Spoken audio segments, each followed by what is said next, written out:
Cricket SIMs and other phones? The short answer, yes. You can usually use your Cricket wireless SIM card in another phone, but there are important compatibility factors. The phone must be unlocked and support AT&T's network bands, GSM all 5G. We'll break down the details to ensure a smooth swap. A SIM, or subscriber identity module, is a small card that stores your phone number and network access credentials. Cricket uses nano SIM or micro SIM formats, with newer models supporting both physical SIMs and eSIM technology. The SIM is not phone-specific, but it must match the device's network bands for proper connectivity. However, they must align with the device's network bands for connectivity.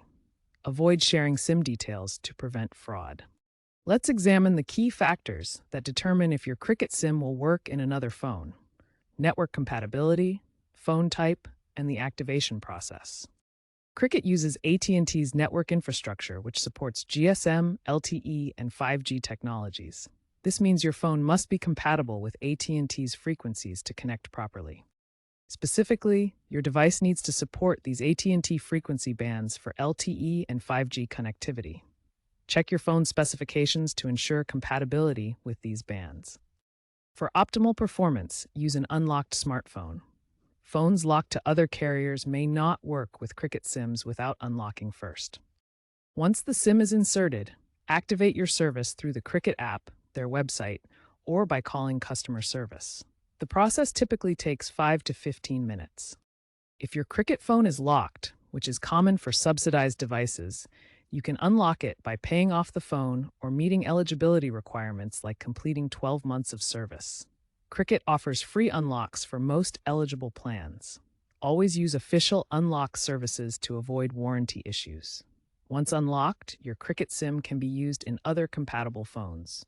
Common SIM errors like SIM not recognized often result from incompatible network bands or physical damage to the SIM card. If your SIM looks damaged, you may need to replace it through Cricket. Roaming is supported on AT&T's network, which Cricket uses. However, international roaming requires additional services from Cricket. For security, never share your SIM card details with others. To troubleshoot compatibility, check your phone's IMEI using tools on Cricket's website or apps such as What is My SIM Card. This helps ensure your device supports Cricket's network bands. eSIMs, or embedded SIM cards, represent the future of mobile connectivity. Unlike traditional physical SIM cards, eSIMs are digital and built directly into your device. Here's a comparison between eSIM and physical SIM cards to highlight the differences. Cricket Wireless is piloting eSIM technology starting in mid-2025 for about 20% of compatible phones. This digital approach reduces setup time by 40% and eliminates the need for physical cards. Key benefits include built-in storage for multiple profiles, instant digital activation, and no risk of losing a physical card. This makes switching devices much easier. The eSIM process involves downloading a profile from your carrier directly to your device, which then authenticates you on the network. This is shown in the diagram. Looking ahead, physical SIM cards may become obsolete by 2030, with Cricket likely transitioning fully to eSIM by 2028. Global adoption is projected to reach 88% of smartphone connections by 2030. Let's look at real-world examples of Cricket SIM swaps, including both successes and failures, to understand what works and what doesn't. In a success story from 2025, a Cricket subscriber swapped their SIM from a locked Moto G Power to an unlocked Samsung Galaxy S24.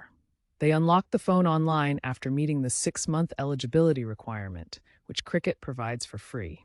Activation through the app took just 10 minutes, resulting in full 5G access with download speeds up to 200 Mbps in covered areas. This upgrade saved them from paying early termination fees that can exceed $200. In contrast, a failure case occurred when someone tried to use a Cricket SIM in a Verizon-locked phone. The result was no signal because the network bands didn't match. Cricket operates on AT&T's GSM, LTE, 5G networks, which are incompatible with Verizon's CDMA technology. This example underscores the critical need for compatibility checks using tools like Cricket's website or IMEI lookup services before attempting a SIM swap. The key takeaway from these examples is that unlocking your Cricket phone unlocks cost savings. By meeting eligibility requirements and unlocking online, you can swap your SIM to newer, unlocked devices without paying hefty early termination fees. However, always perform compatibility checks first to ensure a smooth transition. Telecom analyst Roger Entner emphasizes the importance of unlocked devices for Cricket users. Cricket reports that 85% of SIM swaps succeed on the first try. GSMA data shows that unlocked devices boost user satisfaction. For the latest details, always check Cricket's official site or app.